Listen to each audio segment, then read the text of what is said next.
Welcome back, darklings. Another night, another chapter of Read With Me, the author's cut.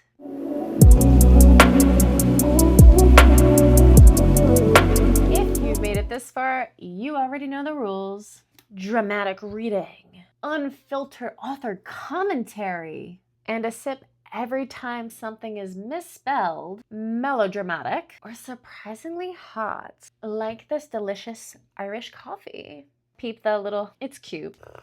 Tonight we are tracking chapter 3, and trust me, this one has moments. Moments where I question my sanity as a writer, and moments where I'm like, okay, queen, you did that. Grab your drink, dim the lights, and let's descend a little deeper into the world of Nexus Crest. Chapter 3 starts now. We are doing Michael Malik bookmark again today, and another feature that we have is that it explains his background. Sexy. We like. Ooh.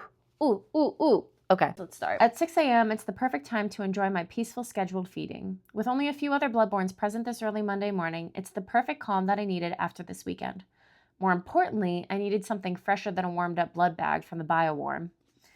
Rays of light shine through Bethel Student Hall's many stained glass windows, casting colorful patterns on the stone floors and rows of paired chairs.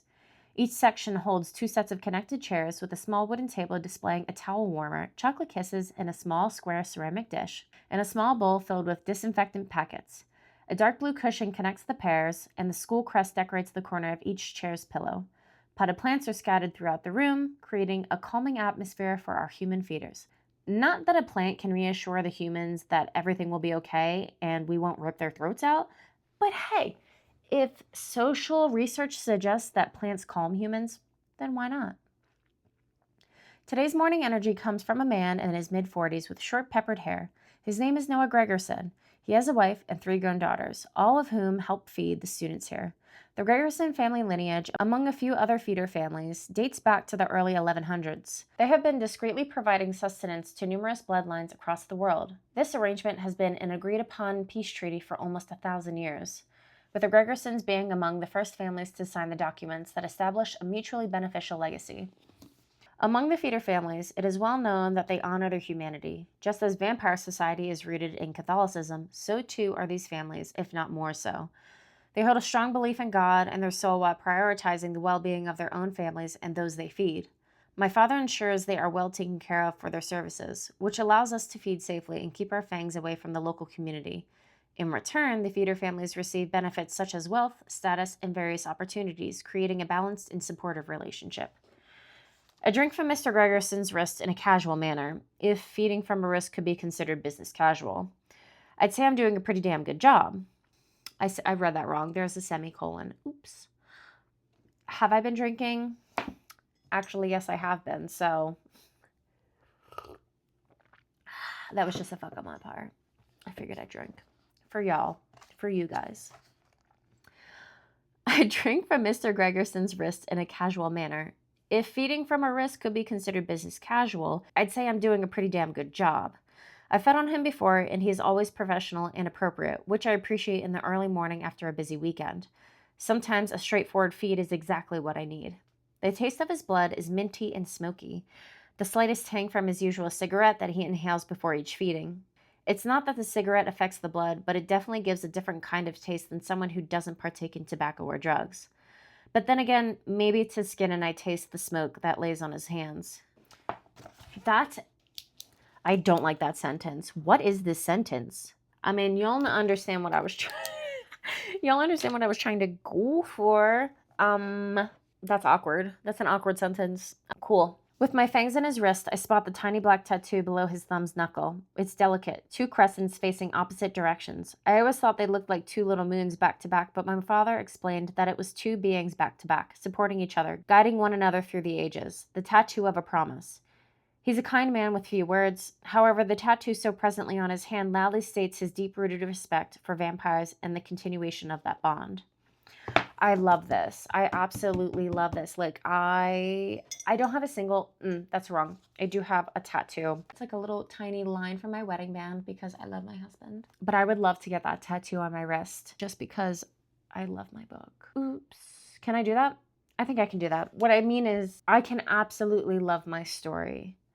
I can absolutely hate it too at the same exact time, but I can absolutely love it as well. Take a drink to that, right? I put too much alcohol. Mr. Gregerson sits silently, keeping his eyes forward.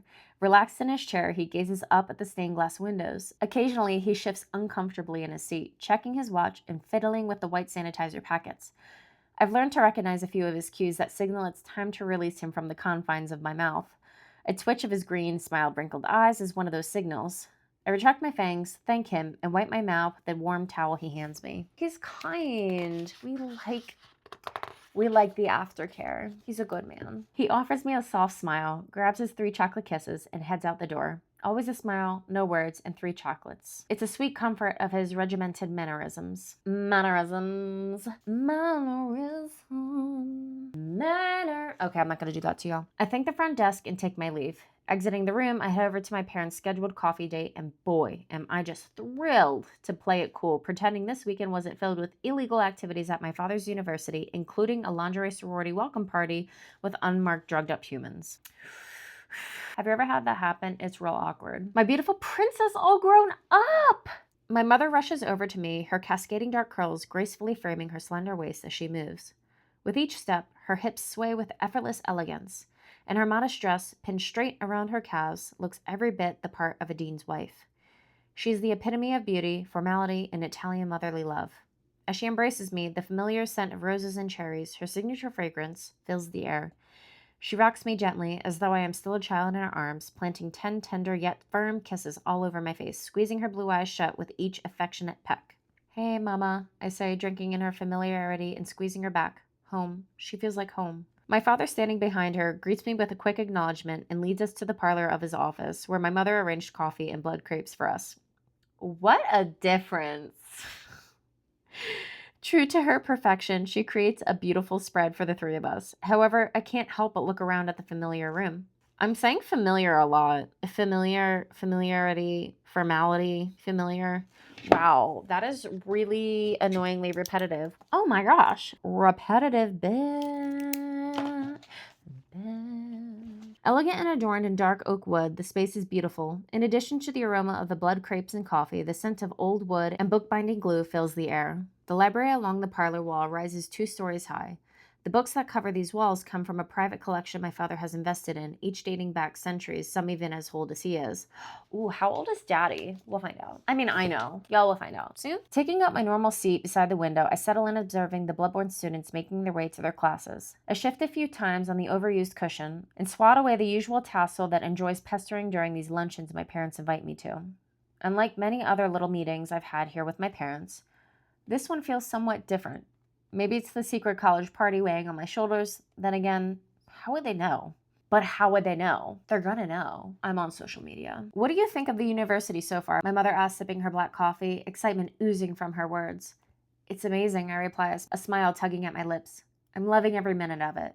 I pause, glancing out the window as I swirl the coffee in my cup. But it's only the 2nd week, so who knows, I add, a hint of uncertainty creeping into my tone. She stares at me questioningly, pausing for a few seconds. Moms always know. We just always knew. I mean, my daughter's 3, so I don't, but like my mom knows. Does yours? Oh gosh, if you don't have a mom. Well, I don't have a dad, so fair's fair, right? Okay, cool. Deal. I start to wonder if she sees the past weekend's transgressions in my eyes. Well, we hope to see great things from you. We have a name to uphold. With your father as the chairman and dean of this university, we're expecting only the best. Yes, Mother, I grin at her, straighten my back, and smooth out my skirt. I pass the sugar to my father when he states, I talked to Professor Ezekiel. Great. Maybe if I compliment the professor. Ah, yes, I really enjoyed his class. You were late to class, my father interjects. Both of my parents stare at me, waiting for an explanation. Instead of telling them about the unknown, impossible blaring headache I had that evening, I come up with another excuse. Yes, well, I clear my throat. I was in the library and I just lost track of time. It won't happen again. Good. My father's stick-up-his-ass attitude doesn't relent, but I'm used to it. Ezekiel is one of our new professors this year. I know, I say, my voice lowering to a quieter tone. His approach is different, but the curriculum seems interesting. After a brief pause, I add, there seems to be a lot of talk going around about him. I glance at my mother, hoping she'll take the bait. Really? My mother asks. Jackpot. Because moms love gossip. Yes, I confirm. I overheard a few girls talking about him and his daughter. My mother perks up. What's the real story? I ask, taking a bite of my food to appear casual, though I'm secretly hoping my father will divulge some details. My mother drops another sugar cube in his coffee, a gentle yet obvious hint for him to keep going. He sighs, giving in yet again to my mother's drama addiction, and begins with, "It was a shame, really." I'm joking. But I did say that, but not like that. She was at the top of her class, connected to our sorority and 3 clubs on campus. She even volunteered at the human soup kitchen in the village on weekends. He twirls his spoon around his cup. Ezra, Professor Ezekiel, he corrects himself, found his daughter in the morning after her infraction. He found her and her boyfriend lying in her dorm, drained of both their blood. He clenches his jaw and continues. Their mouths were both bloody and their wrists had been bitten into. The man was a mess. He looks at me, wounds in his eyes. I look away, ashamed, but continue to listen while I busy myself with my coffee. Once the police were called and the bodies were taken to the morgue for further study, rumors flew around the entire school, but sadly the truth is much more sinister than that. My father takes a long sip of his morning coffee while my mother and I wait patiently for him to continue. He slaps his lips a few times before stating, when the lab results came back, we discovered they had drained themselves. The blood in their stomachs matched their own. Saliva on their wrists confirmed it. Despite the absence of a suicide note and Ezra's endorsement of his endorsements of his what is she saying? Despite the absence of a suicide note and Ezra's endorsement of his daughter's character, nothing pointed to anything unusual. Data was retrieved from their laptops, but it revealed no anomalies. None of it shed light on why both would engage in such actions. He's right. The truth is much more sinister than I could have thought. To drain yourself is one of the quickest deaths, other than ripping your own heart out. Both are bloody, and both cost a very high price. The room remains eerily quiet after my father finishes the story. Each of us stares into our coffee, unsure of what to say next. However, knowing my mother, she'll bring up a more cheerful topic in 3, 2... Oh! I have been working on the holiday gala for this year, my mother exclaims. Right on time, Mom. This year's theme is Enchanted. Isn't that exciting? She beams and shows me her Pinterest board. It's going to be beautiful, but I'll need your help to pull it all together. I sip my coffee, only half listening. When I look up, she's given me her signature Italian guilt-ridden glare. As I quickly reply, of course, Mama. Splendid. I knew you'd help. Italian guilt. I like that little snippet in there. It shows the relationship. Anyways, when I drink, I like to sing. Little fun fact about yours truly. I also just really like being goofy on hair. I also can't stand when hair's in my face. Cute. Where was I? Her smile leaves no room for refusal. She launches into details about the setup, budget, plans for the gala, and even what we will wear. As if noticing me tuning my mother out, my father cuts in. There's another reason we invited you here this morning. Something was taken from the house, and we hope you might have insight. Or maybe even brought it to college. It's important to our family. I paused, momentarily taken aback. No, I hadn't taken anything except my belongings. Father looks at me, blame already written across his face. Are you sure, sweetheart? It's really important. My mother quickly chimes in, her voice tinged with concern. What's missing? I asked, trying to understand the gravity of the situation. His expression grows more serious. If you took anything, it needs to be returned. I only brought my things, I insist again. My mother's skeptical gaze doesn't waver. Remember when you borrowed Dad's pocket watch? She smiles slightly, like she thinks she'll catch me lying.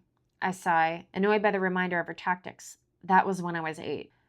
With a raised eyebrow and a firm tone, he replies, if you find anything that doesn't belong to you, you know where it belongs. My parents exchange concerned glances before turning back to me. It's fine. No need to worry about it further, my love, my mother concludes. Let's talk more about your classes and friends. Have you made any new friends? Any boys? She teases me with a gentle tap on my knee. Thankful for the change of subject, however nervous for the boy talk, my cheeks warm at the thought of the weekend and world ender. I have no idea what his name is, and it's the only thing I can think of. A cute little nickname for my mystery man?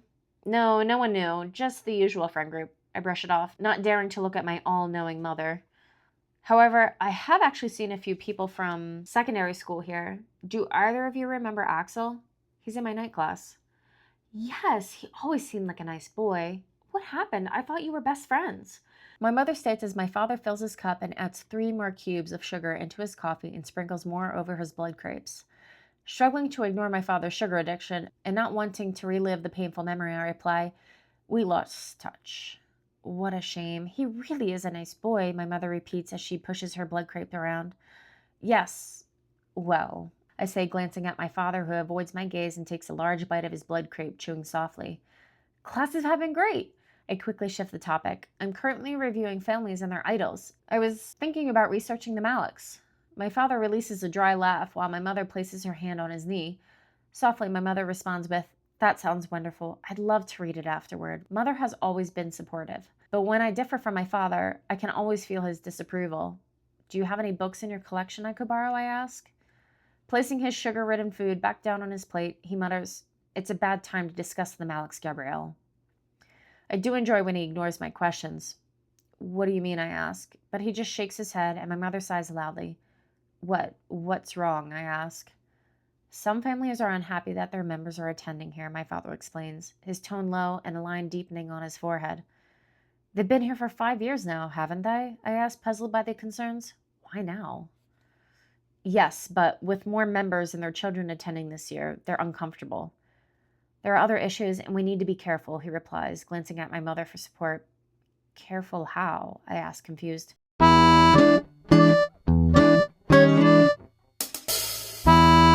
My mother interjects. "What your father means is to uphold the Vidala status, but not get too close to them. We aren't sure if they're trustworthy." "If we feel that way, why are they still here?" I question. However, judging by the way my father is looking at me, I realize my question may have come off as more of a challenge to his policy and thought process. "Politics. Something you wouldn't understand," my father says, his tone dismissive. "I'll meet with Arabella. She'll explain it better to you." And there it is, the usual backhanded comment. Arabella this, Arabella that. You'd think she was the true bloodborne daughter of the sole survivor of the Weber-Vidala line, the way he talks about her. I may be his blood, but I am very far from being anything like him. Arabella is more like my father than I. Sometimes, actually most of the time, I think he wishes she was his bloodborne child. "It's nothing to worry about, my love." My mother tries to soothe me, but she's never been able to save me from my father. I've learned this over the years. I absolutely, I'm just going to mark it because I love this line. "But she's never been able to save me from my father."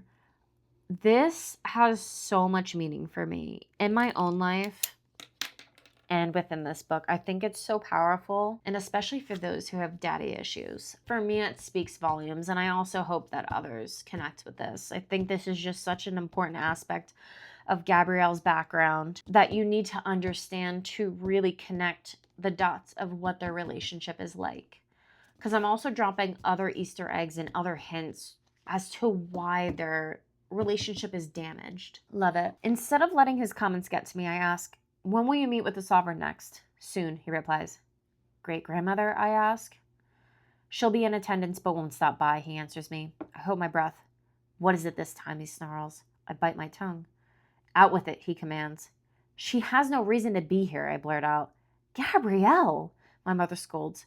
My father, piggybacking off her, states, "Your great-grandmother is one of the school's biggest supporters. You do right by remembering that." "She's part of the problem," I comment. "Watch your tongue," he warns. "I'm just saying," I cross my arms, ready to voice my unwanted opinion. "For centuries, there has been significant discrimination among our people. Great-grandmother is one of those who perpetrate it. She barely acknowledges Arabella. The division has been a hard battle for centuries. We're still fighting it," my father says. "What we're doing at the university helps. Look at your sister Arabella and the positive, strong presence she has created. She's done wonders for her kind.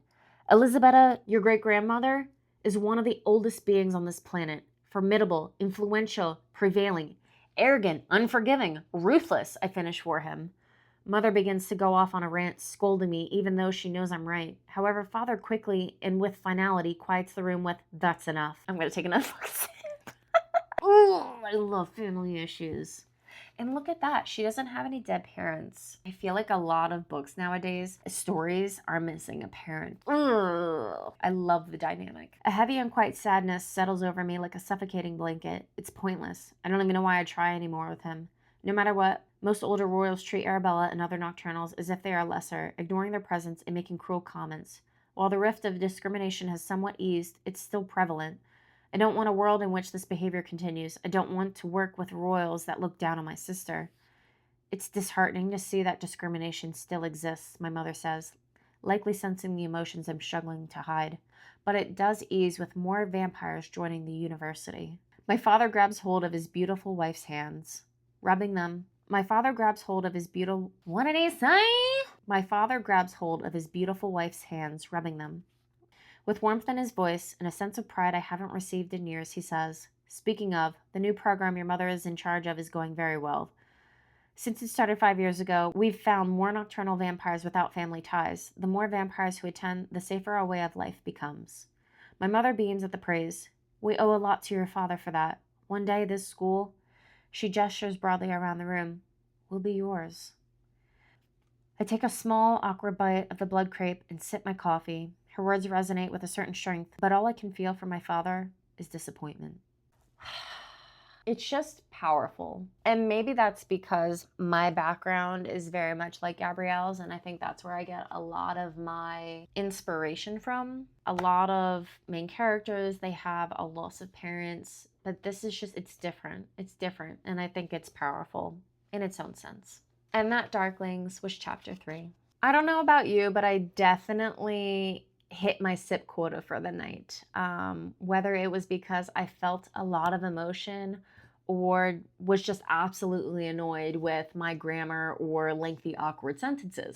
Tell me in the comments, what was your favorite line? Your biggest, wait, what moment? Or the part that made you sip with me? I love to see what stands out to you. But please don't forget to like and subscribe, and please share this with another vampire lover. Until next time, stay dramatic, stay thirsty, and stay in the shadows of Nexus Crest.